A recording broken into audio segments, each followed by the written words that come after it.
D'abord, je dois vous avouer que je suis très émue d'être ici avec vous aujourd'hui parce que c'est la première fois que je vais partager une réflexion très intime que j'ai eue à la suite de ma soutenance de thèse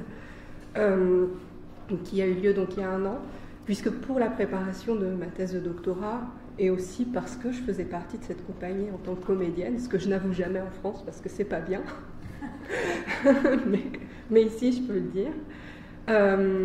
C'est que j'ai accumulé, pour parler de la vie de cette compagnie et pour distancier, un ensemble considérable de documents d'archives sur la vie, presque minute par minute, heure par heure, de ce qui se passait dans cette compagnie, sur laquelle je vais revenir un petit peu après.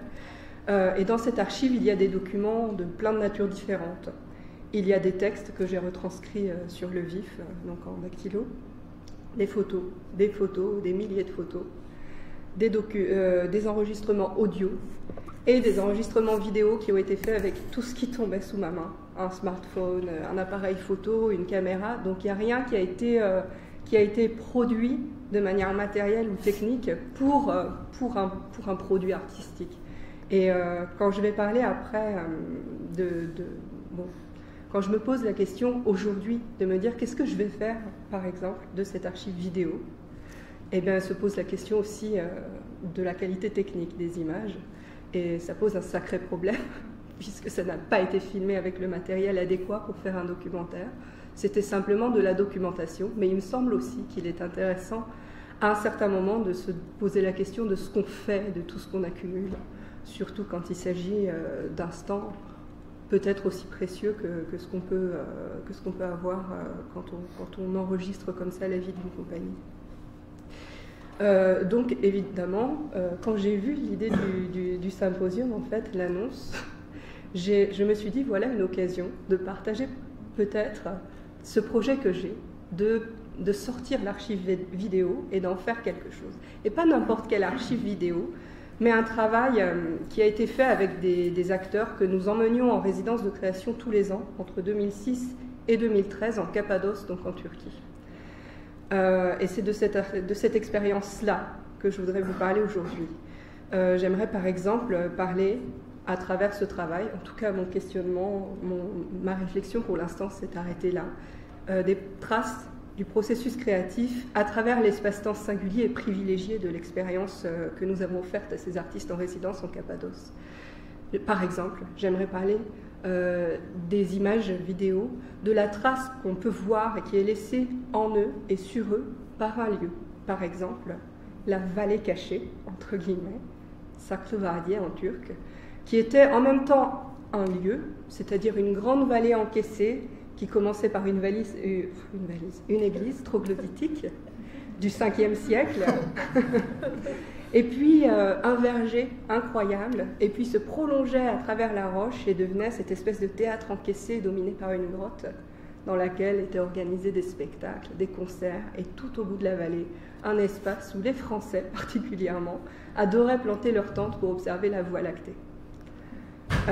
C'était aussi une vallée qui était décorée par tout un tas d'objets très très étranges, puisqu'elle était habitée par un homme qui s'appelait Mehmet Batay, qui est mort, et quand il est mort, et ben, la vallée finalement a perdu son identité vivante, et elle est redevenue un espace naturel qui n'avait plus forcément de lien avec l'art. C'est pour la petite histoire. Donc techniquement, la résidence que nous organisions durait entre 4 à 8 semaines durant les années, selon les années, dans un à plusieurs villages de Cappadoce, qui est en Anatolie centrale. Donc si la Turquie était un carré, un rectangle, la Cappadoce se situerait à peu près ici. Ce sont des hauts plateaux, à peu près à 2000 mètres d'altitude. Et donc ça s'est déroulé dans les villages d'Ortahisar, de Göreme, de Mustafa Pacha, qui est également connu sous le nom de Sinassos, puisque c'est un ancien village grec. Les participants étaient hébergés chez les habitants, avec lesquels ils partageaient des conditions de vie qui étaient parfois sommaires, parfois pas d'eau chaude, souvent pas d'électricité, souvent l'eau coupée, etc. Ils travaillaient donc dans des espaces historiques, comme le village fantôme troglodytique d'Ortahisar en 2010, le Medressé, qui est une ancienne école coranique désaffectée de Mustafa Pacha en 2006, ou encore cette fameuse vallée dont je vous ai parlé tous les ans, entre 2007 et 2013. Leur emploi du temps était principalement consacré à un travail personnel d'élaboration d'une œuvre individuelle qui avait été commencée à Paris et qui se prolongeait pour se terminer finalement en Cappadoce la plupart du temps. Et il était ponctué au fil des ans par des rencontres avec des personnalités importantes de la vie culturelle locale et aussi de la vie culturelle nationale, des maîtres de confrérie, Alevi, Mevlevi, des étudiants et des professeurs du département d'études théâtrales de l'Université d'Ankara, avec laquelle un partenariat avait été mis en place dès la première année. Au fond, je vais vous parler beaucoup, puis après je vais vous montrer peut-être un des essais brouillons de vidéos que j'ai fait. Mais au fond, ce qui est important dans cette expérience, c'est pas forcément ce voyage en lui-même et pour lui-même, même si c'est répété avec des groupes différents d'année en année, même si c'est très intéressant et exotique, mais bien plutôt dans le fait qu'elle me semble un point de départ pertinent pour questionner, à travers de l'expérience de ce que le chercheur français Rabanel nomme le vivant artistique et sa mise en récit, les nuances fondamentales entre les différents termes qui servent à désigner les phénomènes d'échange et de transfert dans les pratiques artistiques et culturelles, ou les phénomènes de ce qu'Édouard Glissant appelait la créolisation. Parce qu'il ne s'agissait pas simplement d'aller en Turquie, mais de s'imprégner de la culture turque et finalement de faire tomber les frontières mentales, ce qui était beaucoup plus difficile et bien ambitieux. Je passe un peu pour gagner du temps. Et d'ailleurs, je vais revenir sur le nom de la compagnie, maintenant que je vous ai dit tout ça, puisque ça s'appelle Ayn Seyir. Ce sont deux mots qui sont accolés l'un à l'autre. Ayn vient de l'arabe et désigne à la fois le même, ce qui est même, ce qui est identique, et la pupille de l'œil. Et Seyir veut dire deux choses, la contemplation et la navigation. C'est déjà un voyage en fait. La synthèse des deux pourrait être comprise comme peut-être la contemplation du même ou du semblable, ou la contemplation de la pupille de l'autre, ou la navigation dans le même, dans le semblable, ou la navigation à travers la pupille de l'œil de l'autre. Ce qui me fait penser évidemment à la formule de Socrate, selon laquelle on se connaît soi-même lorsqu'on est capable de contempler son propre reflet dans la pupille de l'autre, jusqu'à presque se confondre dans ses yeux. Vous arrivez à me suivre? Je saute un peu du coq à l'âne, excusez-moi. C'est que j'ai beaucoup revu mon intervention après vous avoir entendu. La formation dans laquelle prenait place cette résidence s'appelait Autonomie de l'acteur. Autonomie de l'acteur était, pour information technique, un module de formation professionnelle continue qui était financé par l'assurance formation des activités du spectacle en France, donc l'AFDAS, et la Commission européenne. Et avait deux particularités en fait. La première, c'est que ça se déroulait sur une période de 5 à 7 mois, ce qui est inhabituellement long quand on parle d'artistes du spectacle vivant qui ont l'habitude de travailler au maximum 2 mois ensemble pour une création. La deuxième, c'est évidemment cette résidence en Turquie. L'objectif principal général était, ainsi que c'était annoncé dans les documents de communication et les programmes pédagogiques, de permettre aux stagiaires de retrouver une autonomie créatrice dans leur pratique artistique professionnelle. Et pour cela, le travail se déployait sur cette géographie double, donc entre Paris et la Cappadoce, à travers ce qu'on pourrait qualifier d'une approche entre guillemets biculturelle, parce qu'elle était à la fois française, à la fois turque. C'est-à-dire qu'il y avait un ensemble de méthodes et de pratiques, d'éléments de réflexion qui étaient issus à la fois d'une large palette de traditions du monde turc et de l'héritage laissé par les pratiques théâtrales pluriculturelles en Europe, notamment à travers l'influence des travaux de Peter Brook et de Jacek Kotowski, et notamment de ses élèves Thomas Richas et Mario Biasini, avec lesquels la compagnie avait collaboré pendant plusieurs années. La résidence en Turquie était donc le point culminant, vous l'aurez compris, du processus. Et on pourrait considérer que cette résidence était articulée en 2 étapes majeures. Pour ces artistes déplacés en Turquie, je ne parle pas de moi, puisque ce cadre les confrontait à leur propre porosité ou imperméabilité face à l'autre. Tout d'abord, il y avait un choc qui les atteignait presque dans leur chair à des degrés plus ou moins forts, et qui pouvait apparaître de manière plutôt positive ou même plutôt totalement négative. Et ce phénomène semblait pousser les participants dans leur retranchement, les contraindre à constater ce qui les séparait artistiquement et culturellement de leurs hôtes, même s'ils étaient très préparés par ailleurs. En second lieu, la stupéfaction provoquée par ce constat de la différence qui semblait faire place à un désir de résoudre l'altérité en effaçant le plus possible les marques de ce qu'ils finissaient par considérer comme leur propre étrangeté.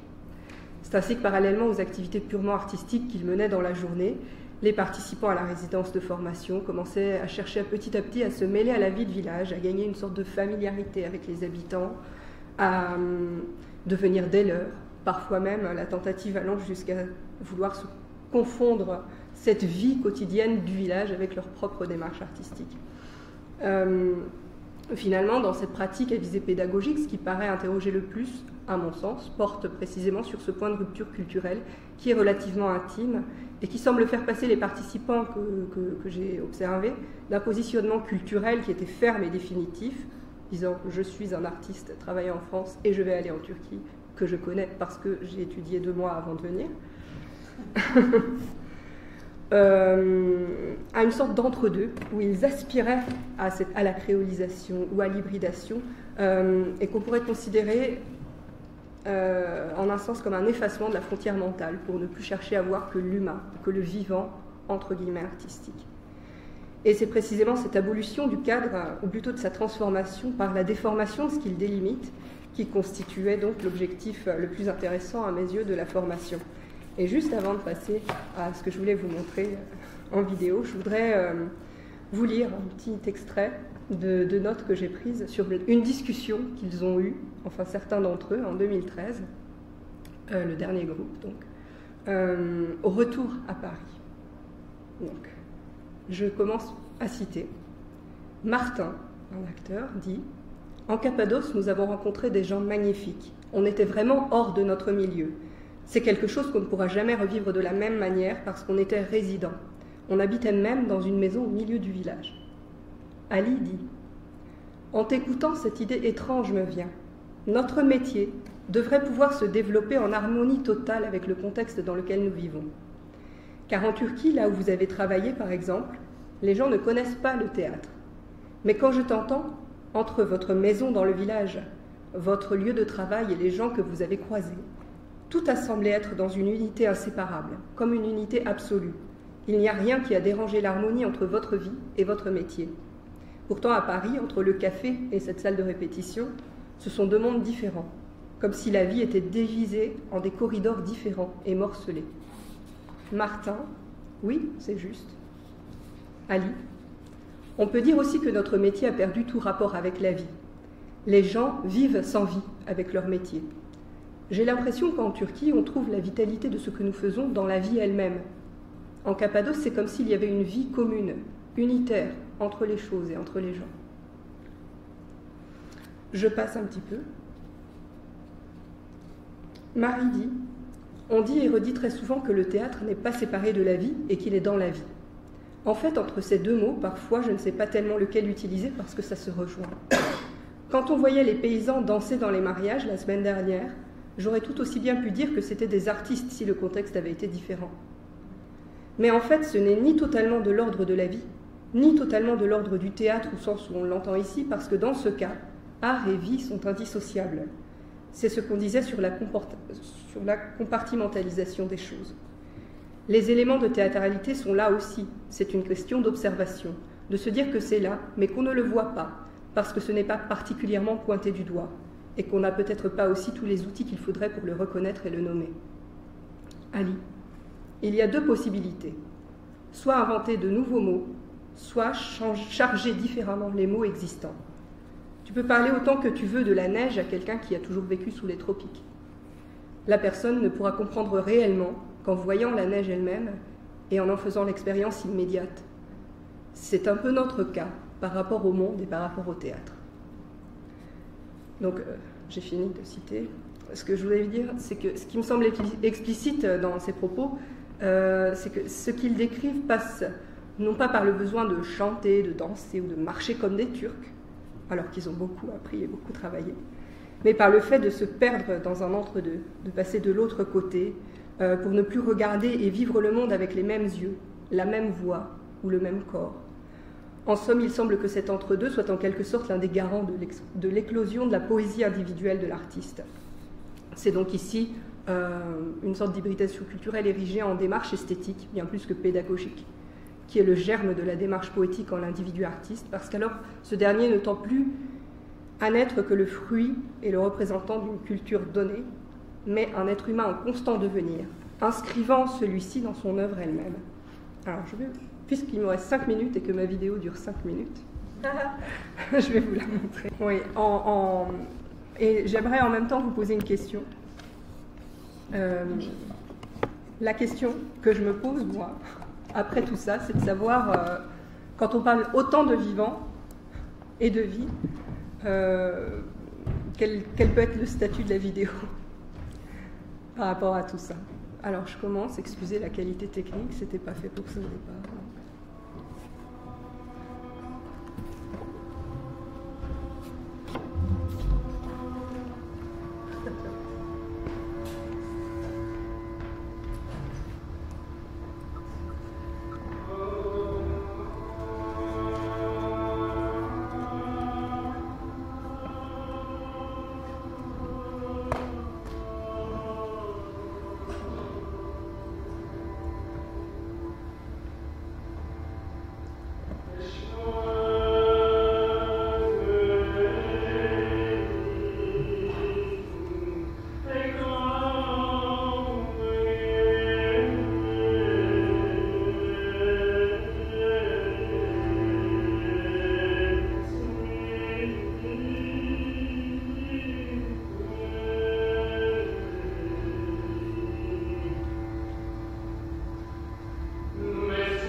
Voilà, c'est fini.